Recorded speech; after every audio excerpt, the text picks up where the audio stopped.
Buenas noches, amigos y amigas, ¿qué tal? Bienvenidos y bienvenidas. Estamos en Gen TV Opiniones. Hoy es martes y vamos a hablar de un tema sumamente importante porque esta elección en la que estamos a punto, bueno, estamos ya en proceso y que estamos alistándonos para la fiesta del 1 de marzo, es muy particular porque vamos a hacer 3 elecciones en una.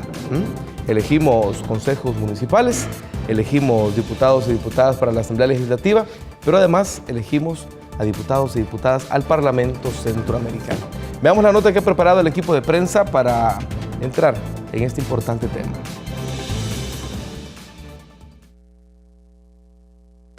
El Parlamento Centroamericano inició su funcionamiento el 28 de octubre de 1991. Actualmente, El Salvador tiene 20 representantes, espacio que el FMLN espera ocupar con una mayor representación. Por esos hombres y mujeres que van a estar al frente del Parlamento Centroamericano, vamos a votar por la bandera del FMLN, vamos a votar esa banderita roja y blanco. El FMLN llama a la población a votar por la bandera roja con las letras blancas. Y de ese modo elegiremos a los mejores hombres y a las mejores mujeres que darán su mejor contribución para alcanzar la aspiración y el sueño unionista de Francisco Morazán y otros patriotas centroamericanos, caribeños y latinoamericanos. El FMLN propondrá que los acuerdos aprobados en el Parlacen sean vinculantes. Las decisiones en el Parlamento Centroamericano no son vinculantes, es decir, no son obligatorias para ninguno de los países integrantes. Nosotros consideramos que debe de pasarse a esta calidad política en el que las decisiones del Parlamento Centroamericano sean vinculantes en todas las áreas de su quehacer institucional. Son 6 los ejes propuestos por el FMLN a desarrollar en el Parlamento Centroamericano: tránsito y turismo, migratorio, ambiental, social, seguridad y económico. Desde el Parlamento Centroamericano nos proponemos facilitar esos procesos que permitan libre tránsito, pero con seguridad. Para ello también nos proponemos impulsar, facilitar el que se pueda alcanzar un documento único para la región. O sea, Centroamérica avanzamos a ser una región integrada. La homologación de legislación en Centroamérica y República Dominicana son otras metas que buscan alcanzar en el FMLN, con ese aspecto de protección de los derechos humanos y de carácter económico. La bancada del FMLN desde el Parlamento Centroamericano continuaremos el esfuerzo que ya viene haciendo el Parlacén por eliminar el cobro del ROMI en Centroamérica. Este es un objetivo que no tiene color político y créanme que tampoco queremos afectar a las empresas telefónicas, no queremos hacerlo. Y está comprobado que no van a resultar afectadas. ¿Por qué? Porque al no haber ROMI se va a ampliar el flujo de comunicación en la región. No van a perder. La homologación de las leyes de protección integral a la primera infancia, niñez y adolescencia. Tenemos una situación de abuso bastante grande en todo Centroamérica hacia la niñez y tiene que ver con falta de información, falta de educación en relación a que la familia y la sociedad conozcamos cuáles son los factores que estimulan el desarrollo integral del ser humano. El Parlamento Centroamericano tiene nuevos retos por alcanzar debido al contexto latinoamericano, pero para generar consensos es necesario el diálogo político, principalmente en temas como migración, narcotráfico o la pobreza. Bueno, ahí teníamos la nota de la presentación de la plataforma al Parlacen de parte del FMLN. Esta noche con nosotros 2 grandes amigos, candidatos al Parlacen. Algunos dicen Parlacen, otros dicen Parlacén. Ahí yo creo que es cuestión de gusto, ¿verdad? Porque en realidad son siglas. La diputada Irma Amaya, candidata al Parlacen por el FMLN. Bienvenida, Irma. No, muchas gracias por la oportunidad y esperamos compartir aquí elementos que van a dar fondo y contenido que es la plataforma del FMLN para los candidatos al Parlacen. También está con nosotros Eugenio Chicas, candidato al Parlacen por el FMLN. Bienvenido, Eugenio. Muchas gracias, y esta es una oportunidad extraordinaria. Precisamente habiendo lanzado este día la plataforma, pues estamos muy contentos, y Gente Ve en este sentido juega un papel determinante en este proceso de democratización. Gracias por tu programa. Listo, nosotros tenemos la intención siempre en este programa que la ciudadanía aprenda algo nuevo. Nuestra intención es orientar, nuestra intención es llevar certidumbre a la ciudadanía a través de Gente Ve Opiniones. Por eso, en esta elección, como lo decía al principio, en este 1 de marzo vamos a hacer 3 elecciones en una. Ya los magistrados del Tribunal Supremo Electoral que han estado acompañándonos acá en este programa han hecho énfasis en eso, porque va a ser una elección bien compleja, aparte de que se suma la quinta forma de votación que puede tener como opción la ciudadanía.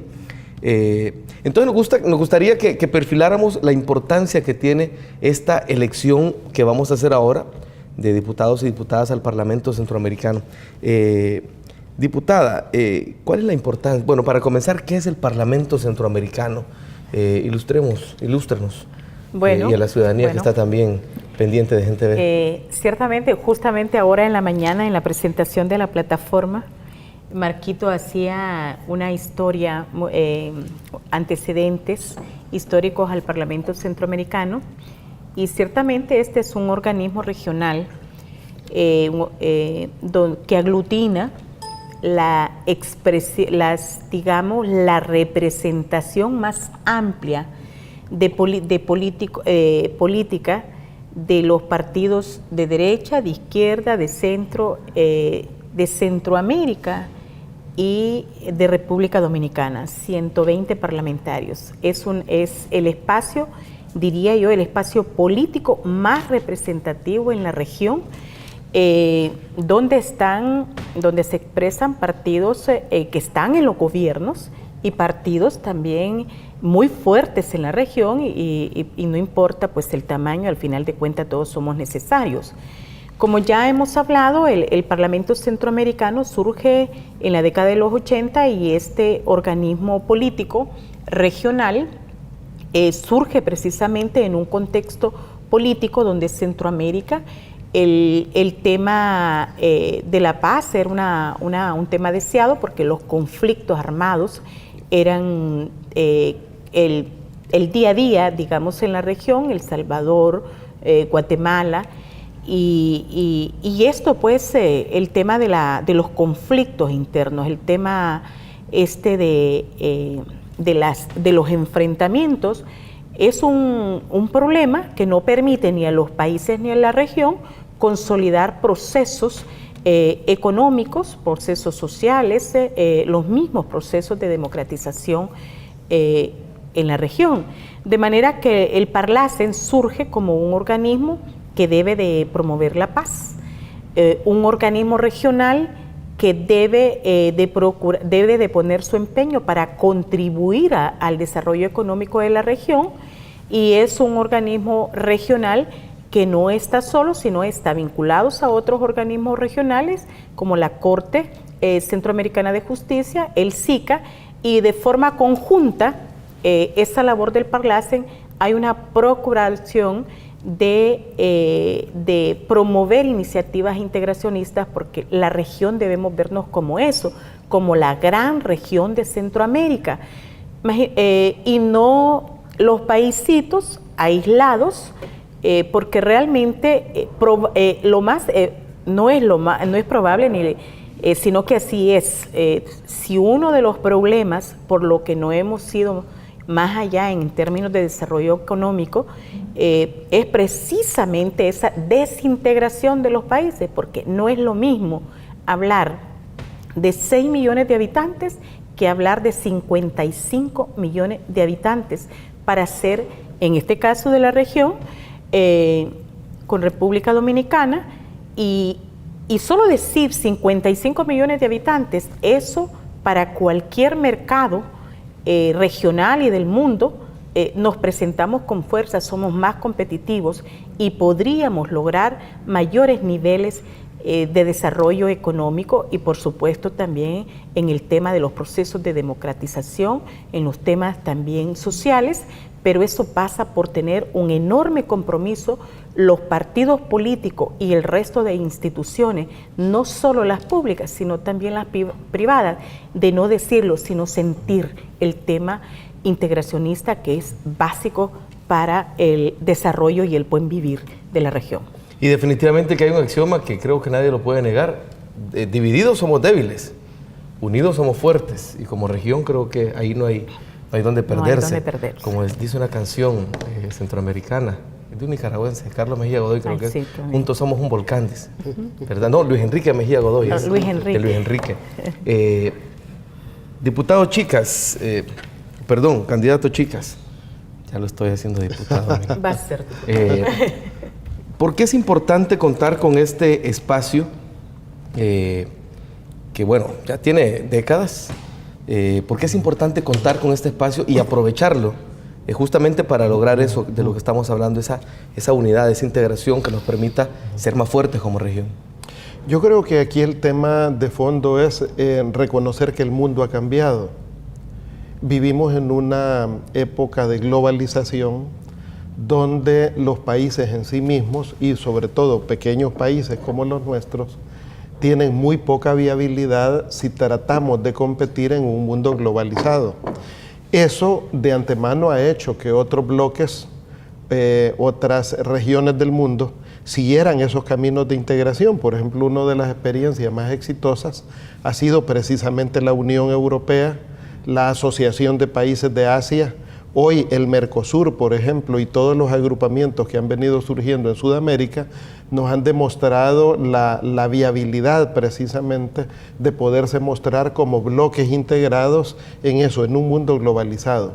Centroamérica en este caso no es la excepción. De hecho, es importante señalar que de los procesos inéditos y de más larga data es precisamente la integración centroamericana.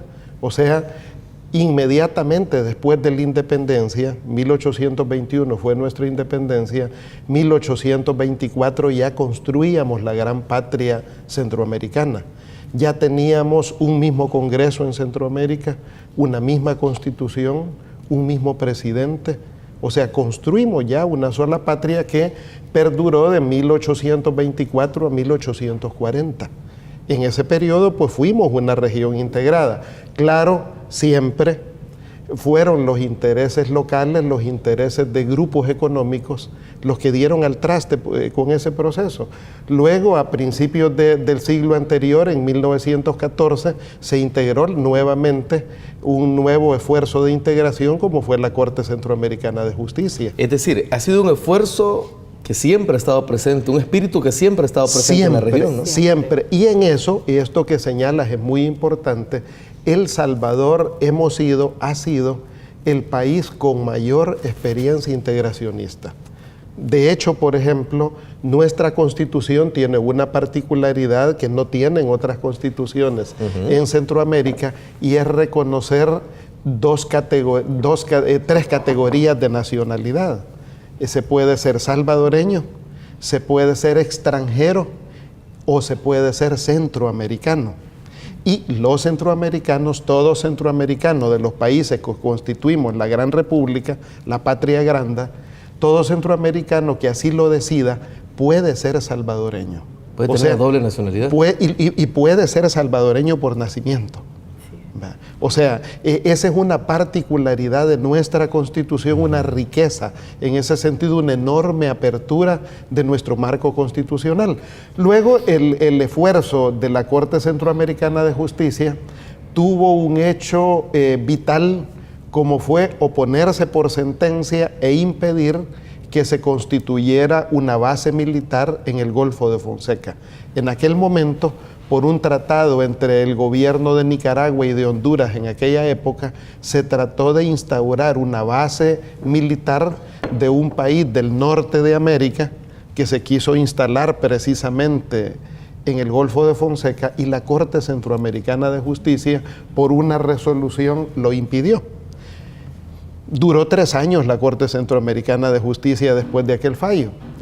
fue abolida. Fue un pecado capital. Hasta el nuevo periodo de integración de los años 50-60, cuando conformamos el Mercado Común Centroamericano, que nuevamente tras la crisis de la guerra El Salvador-Honduras se echó al traste nuevamente por los intereses grupales de grupos económicos que se opusieron nuevamente al proceso de integración.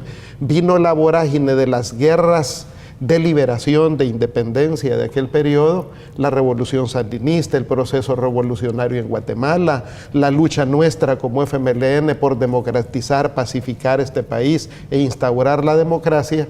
Y es en ese contexto que el presidente Vinicio Cerezo, en 1986, presentó, ese año él gana la presidencia, en el 86, y uno de sus primeros actos fue el 14 de enero del 86 proponer el conformar un parlamento centroamericano. O sea, él fue el de la pensada de aquella época. Eso fue en enero del 86. En el 87 se firma el Tratado Constitutivo y 4 años después, en el año 91, el 28 de octubre, se instaura por primera vez el Parlamento Centroamericano en Ciudad de Guatemala. Y con eso empieza un nuevo ciclo de la integración. Claro, un nuevo ciclo a esas alturas bien complejo. Por ejemplo, El Salvador, 2 meses después, 4 meses después de instaurado el Parlacen, estábamos firmando los acuerdos de paz. En ese momento, la agenda política de El Salvador era más bien nuestro proceso de recuperación, de reintegración, de unificación de la sociedad, de ejecutar los acuerdos de paz. No estábamos pensando en una agenda centroamericana.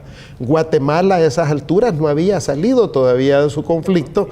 Guatemala sale 5 años después que se instaura el Parlacen, en 1996, firma sus acuerdos de paz.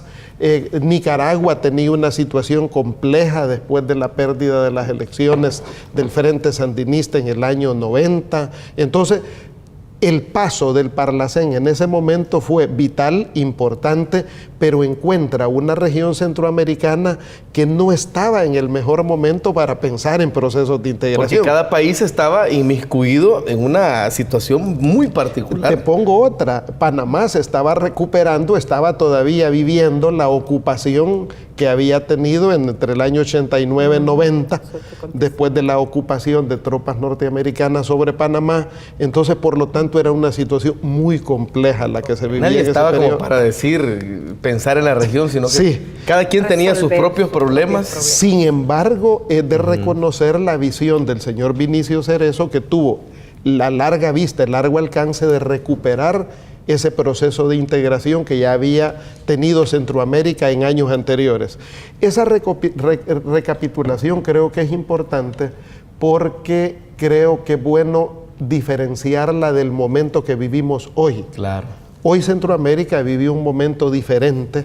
Por ejemplo, yo diría es un momento de mucha integración donde las diferencias político-ideológicas no se hacen sentir.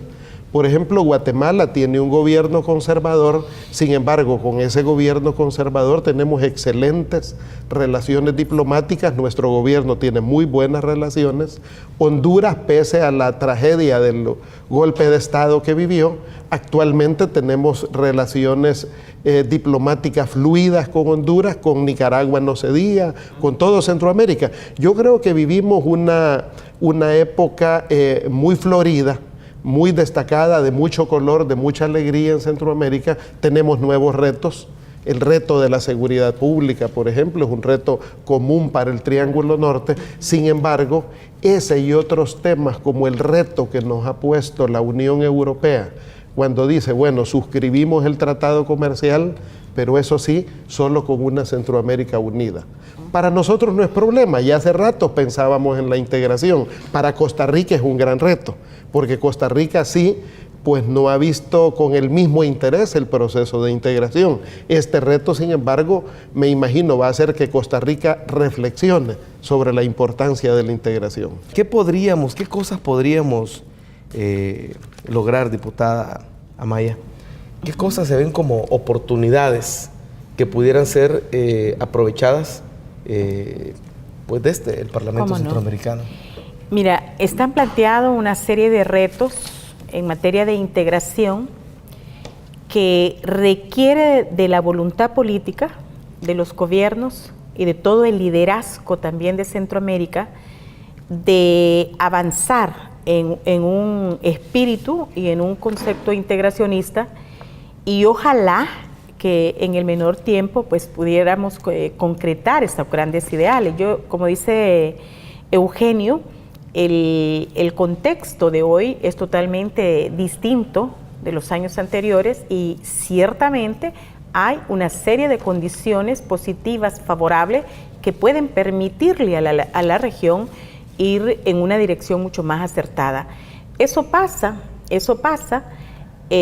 porque nos despojemos de una serie de circunstancias individualistas, digamos, en el tema de la soberanía de los países, y pensemos más en una situación de integración que pueda tener mucho más beneficio para la región. Por ejemplo, no importa que comencemos de lo simple a lo complejo, aunque venimos caminando desde hace mucho tiempo, pero debemos de aprovechar el nuevo entorno, el nuevo contexto, y aprender también de las lecciones que han generado parlamentos como Europa, ¿verdad? El Parlatino en el sur, y en este caso Centroamérica tenemos cosas muy concretas que pueden ir sentando bases para eso. Por ejemplo, desburocratizar el tema de los controles en el tema de la circulación, el libre tránsito de las personas y el tema de las mercancías, sin detrimento de la seguridad regional. Que ese es un gran reto también, ¿no? Es un gran reto, pero también creo que a veces se convierte en un tema tabú, en un tema pretexto, que por la seguridad no avanzamos.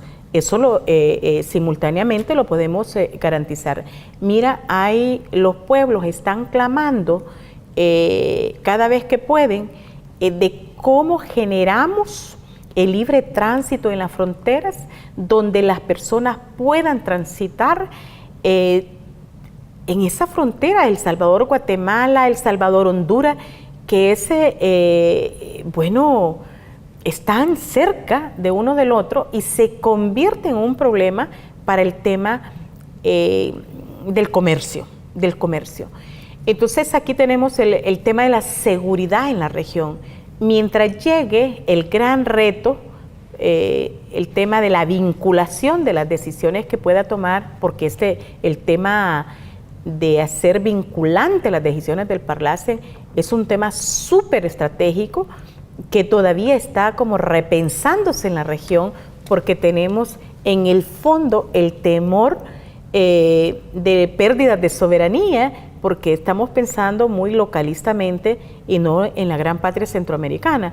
Entonces hay otros temas, el tema de la armonización, por ejemplo, de las legislaciones en materia económica, en materia de seguridad, en materia social, en materia de derechos humanos.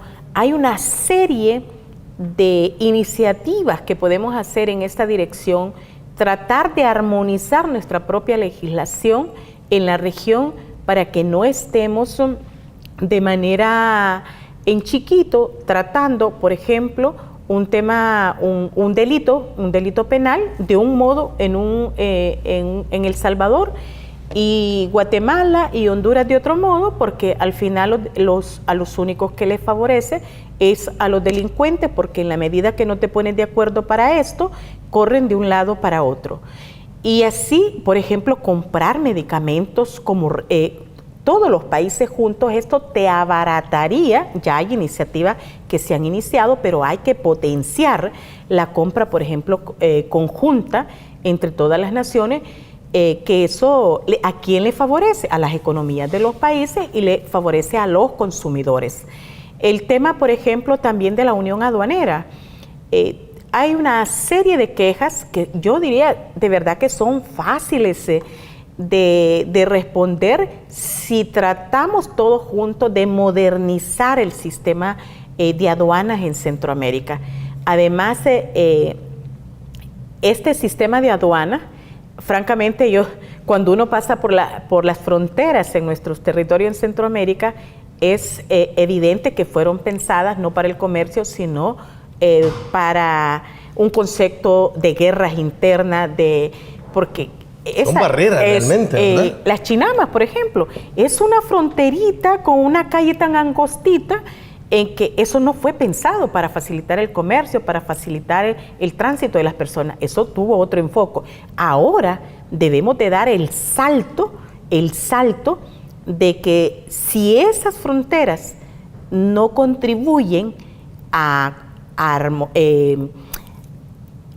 mejorar, a superar el comercio, bueno, hay que buscarle otro enfoque. Tránsito de mercaderías, entiendo que muchos países en el mundo están avanzando aceleradamente, reduciendo los costos, los tiempos del tránsito de las mercaderías, y aquí ese es un reto definitivamente muy grande en la región si queremos realmente ser atractivos como en el tema logístico. Si queremos ser atractivos, tenemos que repensar ese tema de la frontera, tenemos que repensar los corredores comerciales. Bueno, El Salvador ha avanzado muchísimo en el tema de carreteras, que esto, digamos, es una condición súper importante para contribuir al comercio regional, pero aunque hemos avanzado, es poco, todavía nos falta, pero todavía están mucho más atrasados países como Honduras, por ejemplo, en el corredor del comercio. Entonces tenemos que hacer una apuesta de manera conjunta. Ahora, Eugenio, ¿qué tan factible es que se realice esto que se están proponiendo ustedes como grupo? El hecho de que las decisiones del Parlamento Centroamericano sean vinculantes. Este es un tema que creo que se debe de abordar con los congresos nacionales y con los propios ejecutivos, porque digo, el reto de fondo es cómo pasar a un esquema de soberanía compartida, donde pues hoy por hoy hemos sido pequeños guetos, pequeños países decidiendo por muchas cosas. Por ejemplo, pasar a un esquema de soberanía compartida es homologar los marcos de leyes en la región. Pongo un caso. ¿De qué sirve que en El Salvador lleguemos a tener muy buenas leyes ambientales, para citar un caso, si Guatemala no supera su marco legal y si se instaura la minería en Guatemala y desde ahí, desde lo que es el proyecto Río Blanco en Guatemala, nos contaminan en este caso el río Lempa? Sobre todo, ¿verdad? Porque el territorio es pequeño y compartimos cuencas, compartimos territorios. Cuando uno ve el tema de esa manera, se da cuenta de que no es posible avanzar en la integración si no homologamos los marcos jurídicos. En materia ambiental compartimos cuencas hídricas, por ejemplo. Entonces, otro tema importante, ¿de qué serviría que Nicaragua tenga buenas leyes ambientales que incidan sobre el Golfo de Fonseca si Honduras y El Salvador no homologamos nuestras normas, nuestros procedimientos, nuestras instituciones, no salvamos el Golfo de Fonseca? Claro. Entonces, vista de esa manera es que uno llega a comprender la importancia de homologar el marco regulatorio de normas en Centroamérica, y eso no ocurre solo El Salvador, Guatemala, Honduras, como es el trifinio, por ejemplo, o el otro trifinio que significa el Golfo, Honduras, Nicaragua, El Salvador. Que queremos hacer una zona de paz y Honduras sí. se toma la isla Conejo, por ejemplo. O el otro trifinio, por ejemplo, donde confluye Belice, Honduras y Guatemala, en Río Dulce, por ejemplo. Ese es otro trifinio. Entonces, la región, por sus características, un istmo alargado, que tiene fuentes hídricas comunes, que tiene una misma cadena volcánica, por ejemplo, en materia de vulnerabilidad, pues tiembla en Guatemala y tiembla en El Salvador. Hay un terremoto en Nicaragua y nos afecta en el oriente del país. Entonces, hablar de vulnerabilidad también nos exige homologar normativas en materia de construcción, en materia de prevención de riesgo, en materia de capacitación. Entonces, nuestra región es común desde distintas perspectivas. O en el tema de la seguridad pública, por ejemplo, es usual que alguien cometa un delito en el Triángulo Norte, Honduras, Guatemala, El Salvador, pasa a la frontera y se siente seguro al otro lado. ¿Qué es lo que nosotros estamos proponiendo y que puede contribuir mucho en el futuro? Es crear, por ejemplo, el documento único de Centroamérica. Eso permitirá tener un documento común que facilite el tránsito regional, pero que nos permita también enfrentar de manera común el riesgo de la delincuencia. Entonces, eso exige también un marco regulatorio en materia de identidad. Eso es soberanía compartida. Ahora, eso me imagino que pasa por un montón de cosas. Ahora, la aspiración está presente y hay que ver hasta dónde es posible. Sí. Sobre todo porque los beneficios que eso implicaría, creo que incluso ni siquiera los dimensionamos todavía. Es así, por ejemplo, y podemos ver en espejo experiencias regionales muy exitosas. La propia Unión Europea, que tiene un Parlamento Europeo como tal, y que tuvo la capacidad de unificar a culturas muy diversas, separadas por barreras culturales muy marcadas, por idiomas muy diferentes, y sin embargo constituyeron la Unión Europea. O el tema de la integración de los países del sur, por ejemplo, el Parlamento Andino, el Mercosur, etcétera, son muestras de que se pueden emprender estas rutas de integración. Nosotros tenemos un elemento muy importante, no solo las características del propio istmo centroamericano, sino también la unicidad cultural. O sea, en general hablamos la misma lengua, tenemos los mismos orígenes históricos y eso facilita o debiera de facilitar los temas de integración. Creo que lo que hace falta en ese sentido es mayor voluntad política. Y claro, creo que también hace falta que la ciudadanía vea logros de la integración. Hoy en la mañana conversaba, cuando lanzamos la plataforma, conversaba con una señora que me decía, mire, me gusta lo del libre tránsito, fíjese que nosotros fuimos a una excursión a Guatemala, me dice, y solo en la frontera nos tardamos 3 horas y media. Perdimos el día, me dice, y al regreso igual, me dice. Entonces estuvimos más tiempo, estuvimos como 7 horas en la frontera en ir y venir, que en lo que conocimos donde íbamos a ir a Guatemala, a Esquipula. Entonces, detalles como eso, o un tema que también es muy relevante, que es la preocupación que tenemos como FMLN, como partido, y en este caso como Parlamento Centroamericano, por la seguridad de las carreteras. Hay una arteria que es muy importante, que es la ruta El Salvador-Guatemala, que es una arteria, pues, yo diría la más transitada de Centroamérica. Somos las 2 capitales más cercanas. Hay apenas 234 kilómetros entre Ciudad de Guatemala y San Salvador. Y esa carretera ha sido hasta hoy muy insegura. La gente tiene temor de transitarla por los continuos atracos. Nos tocará a nosotros, será responsabilidad del Parlamento Centroamericano ser un facilitador entre las autoridades de la región para establecer mecanismos de seguridad sobre esa ruta. Ahora, diputada, ¿cuál ha sido cómo se ha definido el perfil de los candidatos que en este caso el FMLN presenta a la ciudadanía para que, que decidan y los elijan como diputados al Parlacen? Bueno, creo que es un proceso que cualitativamente puede ser muy diferente en relación a otros partidos políticos. En primer lugar, el equipo de candidatos y candidatas del FMLN al Parlamento Centroamericano, somos un equipo de trabajo que presentamos una plataforma legislativa que no corresponde a personas, sino al partido. La plataforma del Parlamento Centroamericano es un compromiso del FMLN y no de personas. Entonces, el perfil de las personas para postular a estos cargos deben de ser personas que crean en la unión, que crean en los procesos integracionistas y que estén dispuestos a dedicarse para promover el mayor número de iniciativas que pueda colocar a Centroamérica y en este caso a El Salvador, liderando y promoviendo ideas integracionistas para que coloquen a El Salvador y a Centroamérica en una condición y en una posición mucho más favorable de la que venimos. Entonces somos hombres y mujeres que estamos comprometidos con esta lucha, no es por gusto que el FMLN inclusive en sus estatutos tiene una disposición al tema de la unión y de la solidaridad entre los pueblos, y esto está en correspondencia, para corresponder también al espíritu y letra de la Constitución,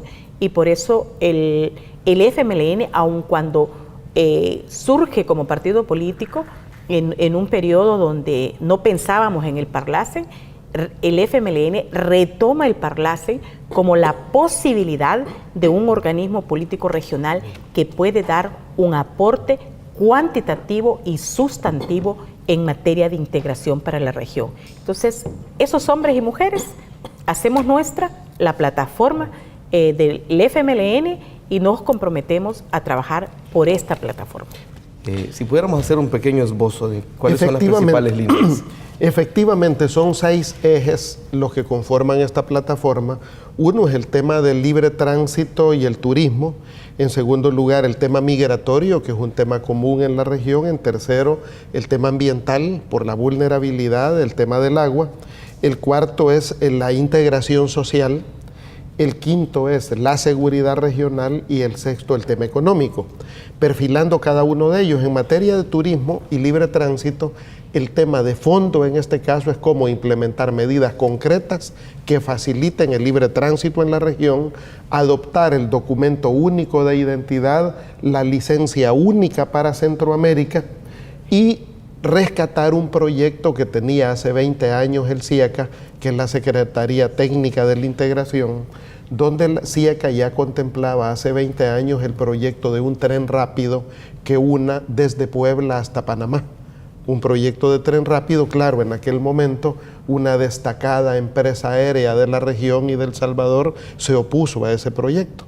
O sea, no lo vio viable porque le restaba mercado. Europa, por ejemplo, ha dado muy buenos ejemplos en ese sentido. Por lo tanto, el Parlacen lo que nos proponemos es instar a CIECA a que actualice los estudios para establecer la viabilidad de un proyecto como eso que facilitaría la movilidad en la región. A nivel migratorio, lo que nos proponemos es unir esfuerzos con los gobiernos de Centroamérica, con los congresos, por la reforma migratoria que ofreció el presidente Obama y por lograr mayores niveles de estabilidad de nuestros migrantes en Estados Unidos.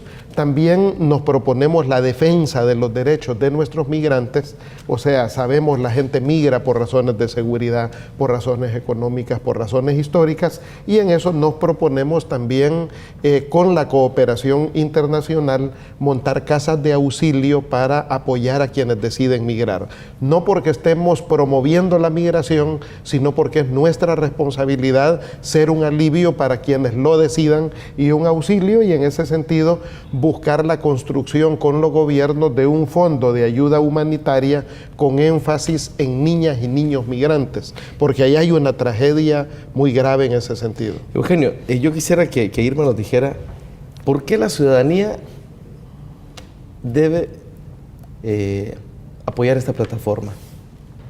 Bueno, mira, porque tiene una serie de propuestas que puede fomentar el desarrollo económico en la región y no está solo pensada, si nosotros los salvadoreños, las mujeres y los hombres, desarrollamos nuestra economía y hacemos que esto sea pensado junto con los demás, estaríamos dando respuesta a resolver un problema de pobreza que tenemos en Centroamérica.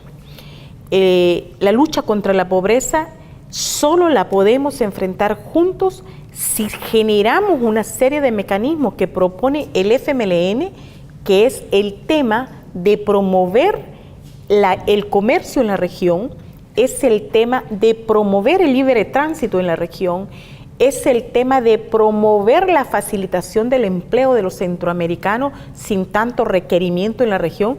Hay salvadoreños o hondureños que quieren trabajar aquí, los hondureños o guatemaltecos o los salvadoreños en nosotros, y no pueden hacerlo porque los títulos no están homologados. ¿Cómo puede ser que a estas alturas se te genere un problema para optar a un trabajo en la región solo por el simple hecho de no tener homologado el título?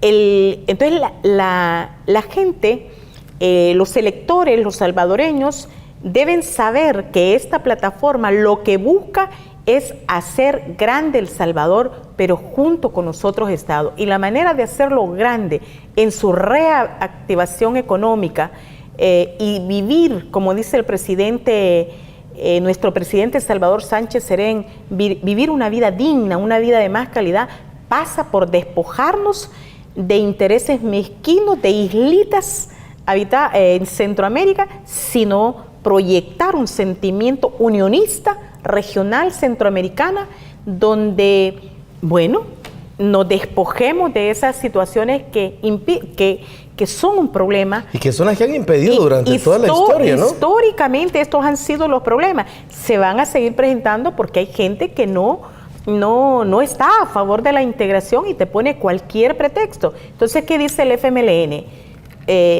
Señores y señoras, si queremos ser grandes, tenemos que pensar junto con otros. Y la manera es promover el comercio desde las pequeñas empresas.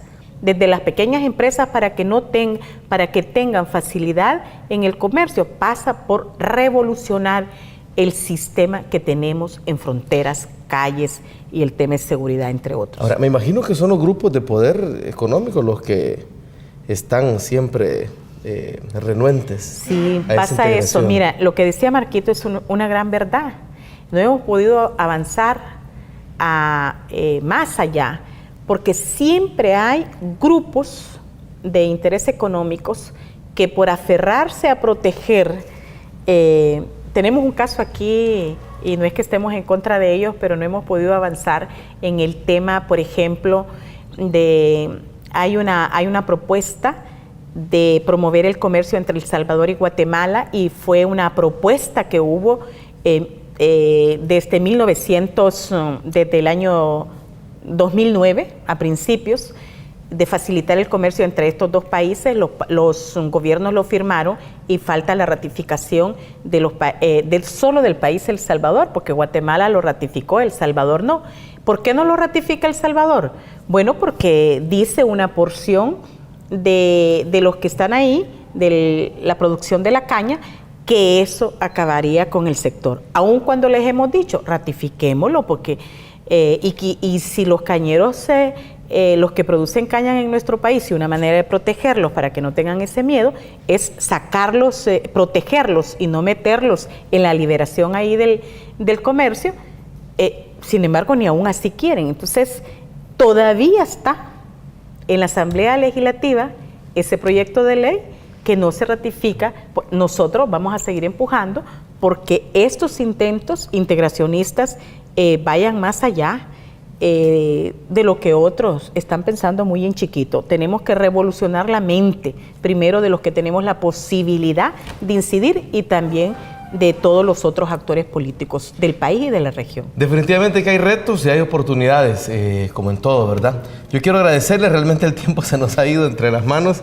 Espero que sea esta solo una de muchas conversaciones que tengamos sobre este tema, porque creo que debemos hacer honor a ese espíritu que siempre nos ha caracterizado como salvadoreños, buscando la unión de Centroamérica. Irma, Eugenio, muchas gracias. Muchas gracias, Luis. Gracias muchas a gracias. ustedes, Luis. Y a ustedes, amigos y amigas, les invito a que se queden con la programación de Gente V. Soy Luis Rivera, con el placer de haberles servido, de haber contribuido a que sepamos un poquito más. Quédense porque hay mucho más para todos y todas. Pasen muy buenas noches.